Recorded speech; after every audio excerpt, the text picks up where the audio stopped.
Hi, welcome back to Dr. Introspect TV, and it's your host, Dr. Introspect, and I'm back. Today, I am bringing to you another video analysis. This wasn't requested. Um, I always suggest you guys request videos that you think will be great suggestions for the channel. I already have one in queue that was requested, and I'm going to be going through that. It's actually for the boys, and I want to get through this season that just came out so I can do like a full breakdown from season 1 to season 4. So I'm looking forward to that. But in the meantime, I'm bringing this to you per the title. This is the Netflix series Your Honor, and when I saw the show, I was just like, this is a really good one, especially season 1. Season 1 was so thrilling. I was just like, I have to bring this to you. And I don't know how many more seasons that we can expect from the show, but so far there are only 2 seasons in, and the episodes are not far too many at all. So you can get through them in like a weekend, just get your snacks and just chill out on your couch or in your bedroom and just go through them. And it's great. It's really great.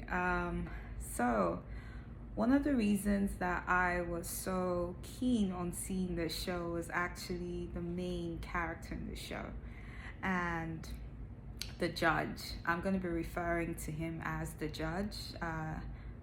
Whenever I say the judge, I'm referring to this character. And he reminds me of a show that was my favorite TV series for a whole decade. Like, I think it was number 1 until Game of Thrones. And for me, that was Breaking Bad. And a lot of what I see in the show reminds me of Breaking Bad in a way. The character, not the drug dealings, even though there is some of that happening in the show, but he's not the one doing it. There are mobsters and gangsters and things like that in this show, but it was more so the character degeneration. You know how people say character development, you assume the character is growing, but here we see character devolution, like his character seems to be devolving, and so that's quite interesting. And another person that reminds me of the Breaking Bad show is his son. So in the Breaking Bad series, there's that pimping guy, his guy that he collaborated with to build the empire, and the guy was kind of off the rails, and it seemed like he was always ruining everything. And here, the person that reminds me of that character is his son, the person that's actually responsible for everything that happens in this story. That boy, the one he did everything for, reminds me so much of Jesse in Breaking Bad, but I think Jesse was a better thought out character. This show, his son was just very annoying in ways I can't understand. I think at a point in time I went into Google and typed annoying. I typed his name, I typed annoying, and I put Reddit because I just needed to be sure I'm not the only one feeling frustrated by everything this character is doing. And I'm not someone that really looks at things like the character and the level of acting. As you know, I don't comment on such things or cinematography, but this show was just so annoying. Not the show, that character was so annoying, I just could not help myself. So anyway, some spoilers. Per usual, with the requirements of the kind of analysis I do here, there is going to be some level of spoiling. So maybe see the show and come back. But if you are like me, then you like spoilers. And so maybe this will be the incentive for you to see the show. So let's dive right in. So, what can we say about, if I'm looking down, I'm just looking at my trusty notes per usual. I have like 3 pages worth of writing. So we'll see how we can distill all of that down into this single video. So the judge, his name is actually Michael Desiato. He is played by Bryan Cranston, the Breaking Bad guy, and his son is Adam Desiato. So from here on, I might say Michael Desiato or the judge, like I said earlier. But a brief background on the judge's character. So the judge seems like an honest man. Off the gate from season 1, you can see that he is a principled person. He's a principled man. He's honest. He's not one of those judges you can bribe, and he's not necessarily trying to be ruthless when he is, administering his judgments on people. He's really interested in reform.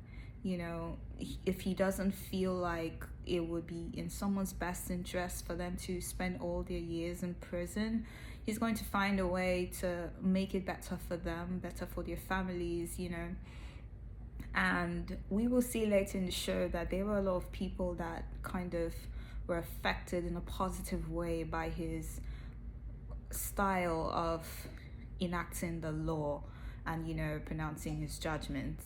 And so that's really something you need to keep in mind moving into the story as we move on, that this man is, on the books, seems like a really good person. Second thing is that he loves his son Adam very much. In the first episode, the way he speaks to Adam when Adam tells him the incident he was involved in, you can see the level of patience he has. You can see the level of emotional maturity, emotional regulation. He just seems like a very good parent that loves his son, right? So far, he's a good man, he's an honest man, he's a good judge, and all of that. But off the gates, episode 1, the starting of the story, his son collides with another boy who was on a motorcycle, and his son, it was an accident because he was having an asthma attack as he was driving, and the accident was fatal. The boy was unalived on the spot, and by the time his son Adam could catch his breath and get his inhaler, he called 911, but he couldn't speak. So by the time he could catch his breath, I think he saw the amount of blood the boy was losing. He tried to help him. Whatever happened, his fight-flight response was to freeze and flee. And those were the 2 things he did. He froze and then he fled the scene. So he got home, he changed his clothes, and this was happening early in the morning or something. He tried to call his dad. He couldn't reach him because his dad was in court working. And by the time his dad comes back home, he immediately tells his dad. So to me, that told me that, okay, there is a level of closeness in the relationship between this father and son, to where the son can do something like this and tell the father that I did this, and trust that, that the father is a safe space, more like. And so as he breaks down what has happened, it seems like it gets worse and worse. Like, okay, you hit the kid. Did you call 911? Okay, you called. Okay, he's in the ambulance then. Okay, I guess we can go to the hospital. We can do. But by the time the father gets the gravity of the situation, he's like, okay, this is bad. This is really bad. But let's go to the police station. Let's go and report ourselves. Let's go and report it. And he was about to do the right thing, right?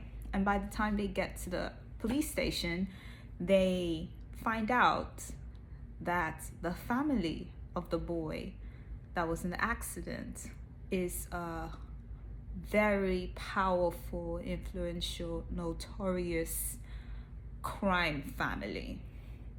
Those kind of mobster families that it's going to be an eye for an eye type of thing. It's not going to be enough that his son does time or whatever. They're going to just come and unalive him. And the fear is where the story really begins. The fear of a father losing his son. In the story, you're going to experience a lot of ironies. And I took notes of all the ironies I observed in the storytelling, in the writing, and everything. And the scene I'm describing to you, the mother of the boy that was unalived is breaking down and crying, wailing. She's unconsolable. So it's not like this evil type of thing. It really humanizes that mob family ahead of all the things we're going to see them do, that you're going to be like, these are really bad people. But that scene is so humanizing. But despite seeing them in that state of brokenness, the instinct is still to go and flee, to go and hide, survival, protection. His instinct of, I have to protect my son, even though you're watching someone else cry for losing their own son. It's interesting. The survival instinct is interesting. It's like, seeing a lion, what a lion is capable of doing, even though it's injured, right? So it's that kind of thing. And it was quite an emotional scene. And so he goes on to cover up the incident. He reaches out to his friend, his best friend, and tells the friend he needs the car to disappear. So he goes about covering it up, and I'm thinking they're taking the car to some scrap place and they'll sell it for parts. I don't know.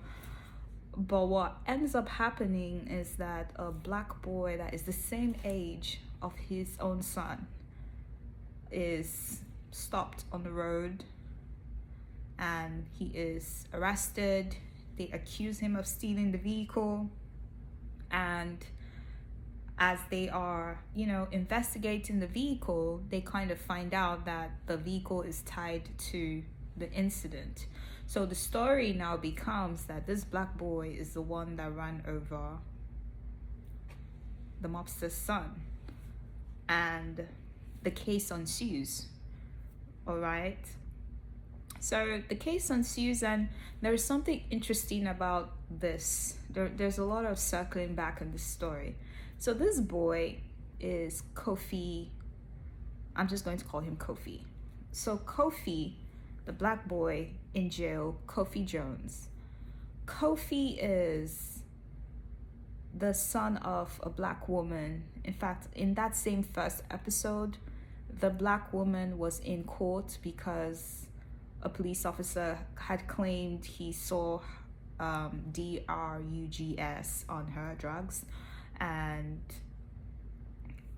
the judge actually probed and did his questioning and everything, and the woman was able to go free.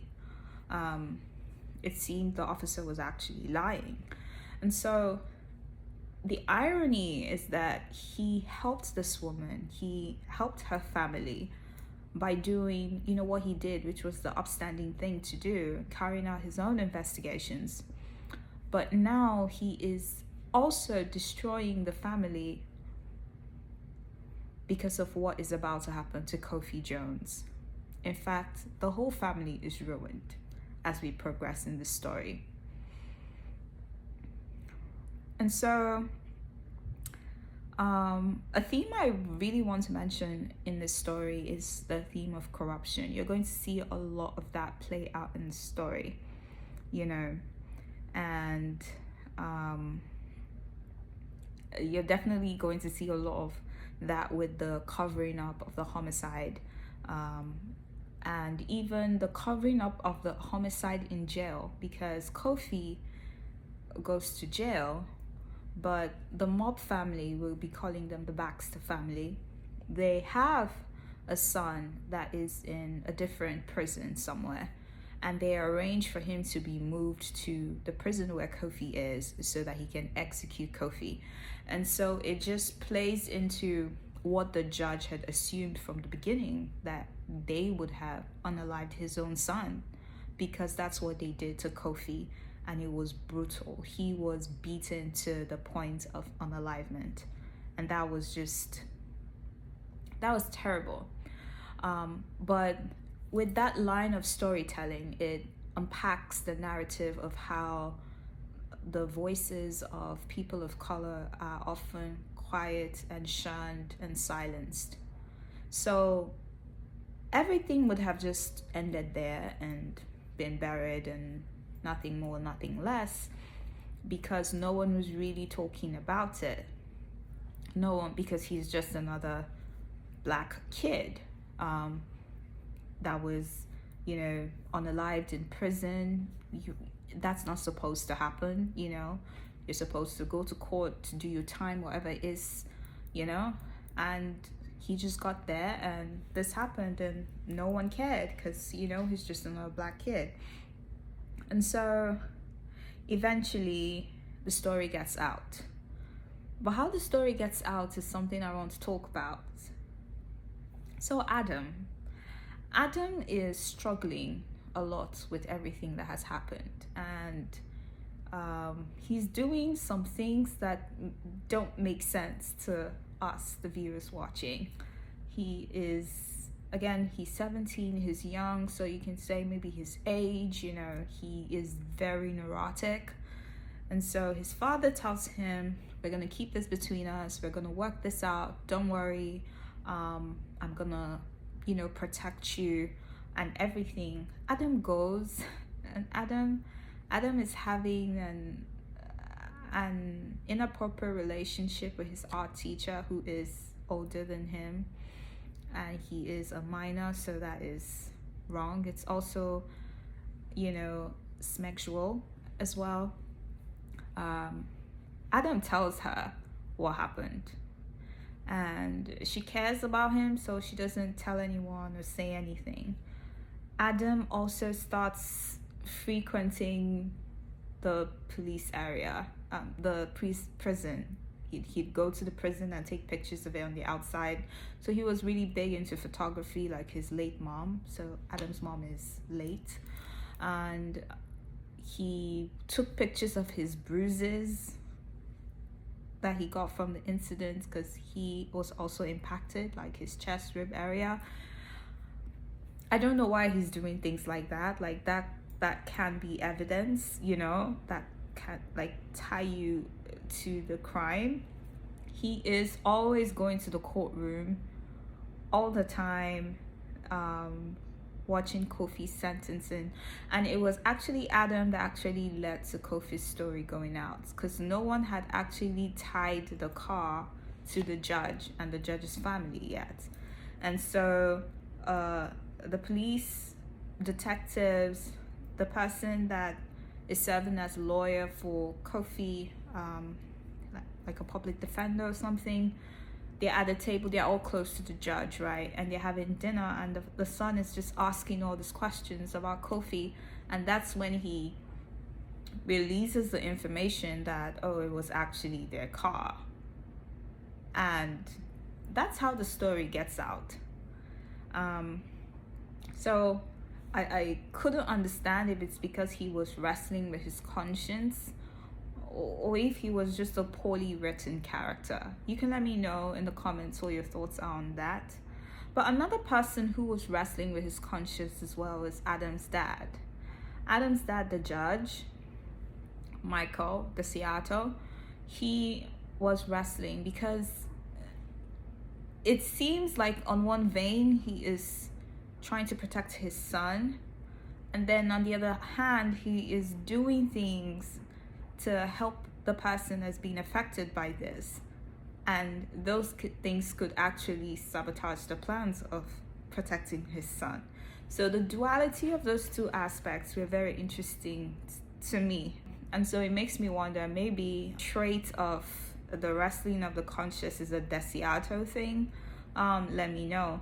And the instances of this were with regards to, he was actually the one that got the public defender to be Kofi's lawyer.